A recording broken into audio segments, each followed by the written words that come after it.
DECA's only real side effect that we all really are familiar with and know about is that it gives you that DECA dick, where it's very tough to get an erection and things just don't work properly down there. Aside from that, if you're able to manage that, if you're not genetically prone to that side effect, or if you know how to work your chemistry right so that you don't get it, DECA is a very, very useful steroid, very useful hormone. It doesn't give you a lot of the other side effects that most steroids do, including testosterone. It's not known to cause hair loss. It's not known to enlarge your prostate. It's not known to give you acne.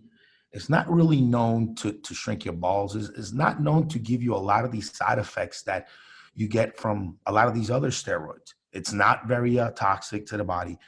The only problem is if you don't match up your chemistry right with it, if you don't stack it right, your dick's not going anywhere. You know, it's just going to stay limp like a noodle. And some guys suffer through this for months even and have a really tough time bouncing back from it. So that's really the only real precaution. And it's really the only thing that's earned DECA a really bad rap is made DECA kind of infamous because of the issues with your erections and such. But when it comes to actual side effects, it's pretty decent, man. It's good. It's there. You just have to know how to stack it properly. Yeah, it's definitely a mild compound for sure. And here's the thing with the Deca Dick, you know, if you really look up this information on Deca Dick, where it really comes from, you're going to see a lot of conflicting information on forums. But the thing is, I've studied this quite a bit, and my educated guess based on the information that I've seen is that the Deca Dick thing is simply the fact that it's metabolizing to dihydronandrolone, which is the DHN. So what happens is your dihydrotestosterone, DHT, which is our sex hormone, gets swamped by that DHN.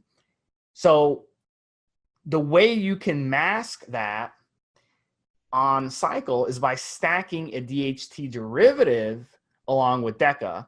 And that's why I strongly recommend something like Proviron. And the nice thing about Proviron, which we'll talk about in future episodes, we're going to discuss that compound, is that it's not liver toxic. So you should be stacking Proviron with DECA, and that will completely solve this issue in my experience. Now, guys who run cycles, even with test, okay, that doesn't save you. Testosterone will only convert to a very small amount to DHT. So that's not going to save you. The Proviron is the secret ingredient you should be using with DECA.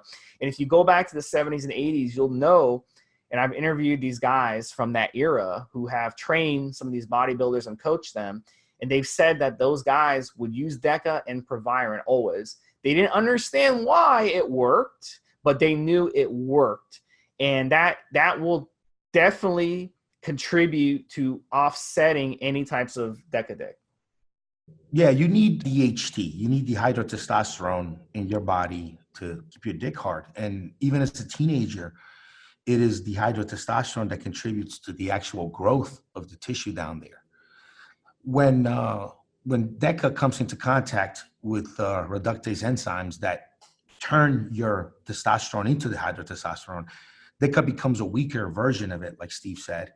And that's where some of the problems come from. And that's also why DECA doesn't give you the hair loss and prostate enlargement side effects that other steroids do.